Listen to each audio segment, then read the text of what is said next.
saumu yatu tikumasala koma sitikuziwa kunena kuti tingozivutisa ni njala.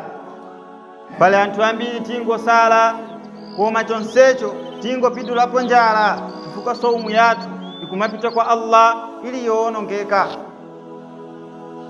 Tikusala kudya koma sitikusiya kunena miseche kuwakamba anzathu amene kulibe. Tikusala saumu ili pakamwa sitikusiya kuba kumapanga iftari zinthu za kuba.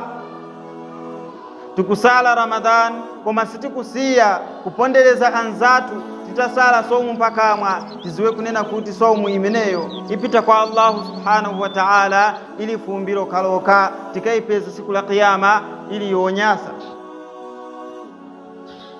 Akamati saumu ndikusiya kena kali konse kamene kali kuokaikisa kamene iwe kukaona kutaka kanditati ndipange ndipeza machimu kwa Allah ngakale nsambi itakala imozi ukakachita mwezi wa Ramadhan nsambi yake makala ya ikulu kuposa mmene ukanachitira kunja kwa Ramadhan.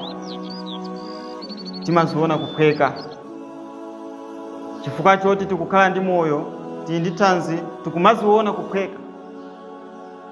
Zikamakambidwa tikumaziona za macheza chipembezo cha Allah sichopangira macheza sichopangira ntabwala kapena kukhala anthu ofuna kuwasangalasa anthu ena pamalo.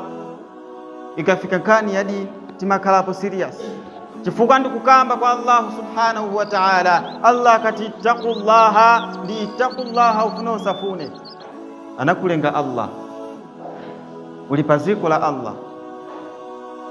Zomvesa chisoni ndizonena kuti muntu pamene uli watanzi suma nkumbukira Allah, pamene uli wangwiro ukukanika kumkumbukira Allah. Koma Allah yemweyo wala nabeluwannakum bishai'in minal khawfi wal ju', Allah amati akatipasa maisiro oche pachabe ndi pamene timankumbukira Allah.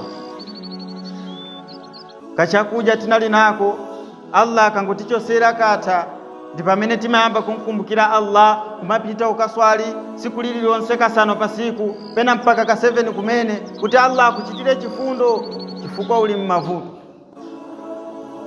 Tikadwala Allah watipasa matenda timankumbukira Allah kumpempha Allah, o Allah ndichizeni ine ndadwala chonde ine ndikapolo wanu. Waziwaliti kuti ndiwe kapolo wa Allah kumachita kuti uli ndi tanzi suma nkumbukira Allah. Habari yanga ulemekezeka kodi ndi chani chimene ife chikutilimbisabe mtima mpaka lero kuti tizikalabe ukayikira za Allah subhanahu wa ta'ala. Chifukwa nsilamu wokwanira sanga makale pano paziko la pansi swala osama swala. Pali kagulu kena ka anthu amati akangosala mwezi umene wa Ramadhan kungomaliza mwezi umene wa Ramadhan ibada ina ili yonse imakhala yapita. Qur'ani imene amawerenga mwezi wa Ramadhan imakhala yapita asekera ali pa holiday. Ibada ya Allah wake